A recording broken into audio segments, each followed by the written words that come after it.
Hello people, BD gigs ওয়েবসাইটের পক্ষ থেকে এইচটিএমএল এবং সিএসএস ভিডিও টিউটোরিয়ালসের 35তম ভিডিওতে আপনাদের সবাই ওয়েলকাম জানাতেছি। আমি Faisal Ahmed. So last video টিউটোরিয়ালে আমার দুইটা বাটন নিয়ে কথা বলার কথা ছিল, বাট অ্যাক্সিডেন্টালি অথবা যেভাবেই হোক আমি আরেকটা বাটনের নাম মনে করতে পারতেছিলাম না কোনোভাবেই। অ্যান্ড ভিডিওটা ক্লোজ করা মাত্রই আমার অন্য বাটনটার নাম মনে পড়েছে। সো এই বাটনটাকে বলা হয় check box. So check box basically আপনারা এসে অনেকে খেয়াল করেছেন যে আমরা বিভিন্ন ওয়েবসাইটে দেখেছি যে বাটনস থাকে এবং বাটনগুলোতে ক্লিক করা মাত্রই টিক চিহ্ন চলে আসে বাটনে, আই মিন মার্ক অপশন চলে আসে। আমরা অনেকগুলো অপশন মার্ক করতে পারি।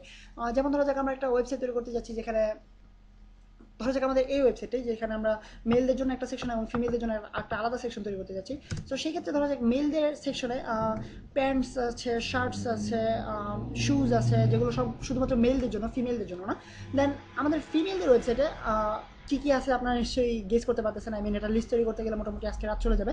সো আমি কোনো চেষ্টাই করবো না ফিমেলদের শপিং মলের লিস্ট তৈরি করতে। সো ধরে নেন অনেকগুলো অপশন আছে। সো একজন, আই মিন আমি যে শুধুমাত্র একজোড়া জুতা কিনবো এমন না, আমরা সবসময় প্যান্ট কিনতে পারি, যেহেতু ঈদ সামনে চলে আসছে, প্যান্ট কিনতে পারি, শার্ট কিনতে পারি, জুতা কিনতে পারি, ক্যাপ কিনতে পারি, সানগ্লাস কিনতে পারি। সো ডিফারেন্ট ডিফারেন্ট অপশন থাকতে পারে এবং তারা হয়তো বা একসাথে অনেক কিছু কিনতে যাচ্ছে। সো সেক্ষেত্রে আমরা কী করতে পারি, আমরা দেখি যে রেডিও বাটনের মাধ্যমে আমরা একসাথে ক্লিক করলে অন্যটা থেকে ক্লিক অটোমেটিক্যালি চলে যায়। বাট আমরা চাইবো যেন একসাথে অনেকগুলো সিলেক্ট করতে পারে, সেই ক্ষেত্রে আমাদেরকে ইউজ করতে হবে check box. Check box actually একটা লাইন ব্রেক অ্যাড করা যায়।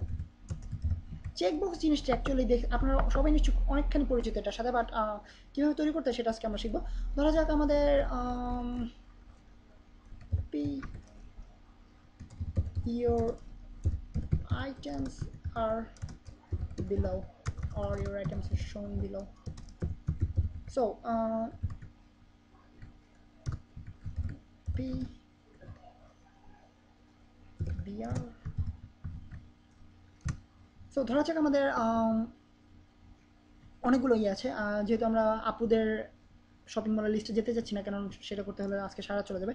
তো ধরা যাক আমাদের ওয়েবসাইটে প্যান্টস আছে, দেন শার্টস আছে, দেন টি শার্টস আছে,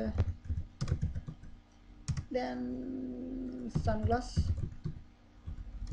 দেন শুজ। সো এমন একটা ওয়েবসাইট তৈরি করলাম যেখানে আমাদের সানগ্লাস, শু, টি শার্ট, প্যান্ট সব কিছু আছে। সো এক্ষেত্রে আমরা কী করতে হবে আপনারা দেখেন, ইনপুট, অবশ্যই আমাদেরকে ফর্মের ক্ষেত্রে ইনপুট নিতে হবে। ইনপুট টাইপের এখানে আমরা লিখব চেক বক্স, ঠিক যেরকম আমরা বলেছি নামটা চেক বক্স। দেন নেম দিব আমরা,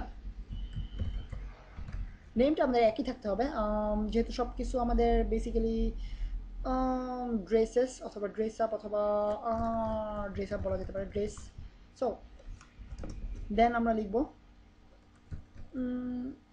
ভ্যালিউ, যেহেতু আমরা জানি যে আমাদের এটা প্রয়োজন হবে শুধুমাত্র যখন আমরা ওয়েব প্রোগ্রামিং করবো, সেক্ষেত্রে আমাদের এটা প্রয়োজন হবে। সো এটা আমরা কখনোই অ্যাভয়েড করার চেষ্টা করবো না, এটা অলরেডি প্র্যাকটিসে রাখা উচিত। কেননা আমরা যখন পিএইচপি অথবা জাভা স্ক্রিপ্টের মাধ্যমে আমরা প্রোগ্রামিং করবো, তো সেক্ষেত্রে আমাদের এগুলো অনেক কাজে লাগবে এবং আমরা যদি আগে থেকে এটা প্র্যাকটিসে না রাখি ইউজ করা এইচটিএমএল কোডিংয়ের ক্ষেত্রে, তখন পরবর্তীতে আমাদের এটা প্যাচ লেগে যেতে পারে। অ্যান্ড আপনারা যারা ওয়েব প্রোগ্রামিং শিখতে আগ্রহী, তারা অবশ্যই আমার ওয়েবসাইটের পিএইচপি অথবা জাভা স্ক্রিপ্ট প্রোগ্রামিংয়ের ভিডিও টিউটোরিয়ালগুলো চেক করবেন। খুবই কুল এবং চরম চরম সব ভিডিও টিউটোরিয়ালস আছে। আশা করি আপনাদের সবার পছন্দ হবে এবং আপনারা অনেক কিছু শিখতে পারবেন সেখান থেকে, এবং চরম চরম সব ওয়েবসাইট কীভাবে তৈরি করতে হয় সে সম্পর্কে আপনাদেরকে ক্লিন একটা আইডিয়া দিতে পারবো আমি। সো আমাদের প্যান্ট ভ্যালু থাকলো প্যান্ট। দেন আমি জাস্ট আমার আলসেমির প্রমাণ দিতে জাস্ট কপি পেস্ট করে দিই,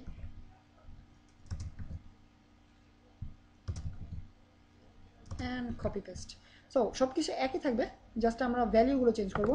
কেননা একই না থাকলে আমাদের চেক বক্সটা কাজ করবে না, অর্থাৎ জানতে পারবে না যে কোনটার ক্ষেত্রে কোনটা ইউজ করতেছি আমরা। So shirts, then T shorts,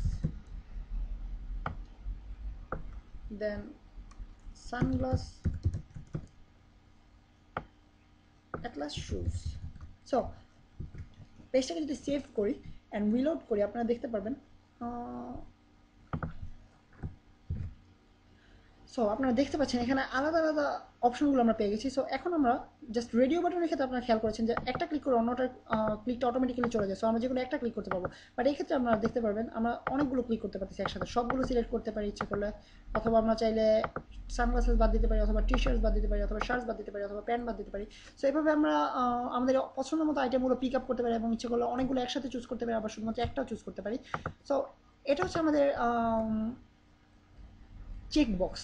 আবারও আমি নামটা আমার ব্রেন থেকে পুরোপুরি হারিয়ে গেছিলাম এবং আমি 1 সেকেন্ডের মতো জাস্ট ব্রেনের মধ্যে খুঁজতেছিলাম যে আসলে এটার নাম কি, রেডিও অথবা অন্য একটা কিছু। সো রেডিও যেহেতু আমার চোখের সামনে আছে অথবা আমি রেডিও বাটনটা বলিনি এবং খুঁজতেছিলাম যে আসলে নামটা কি।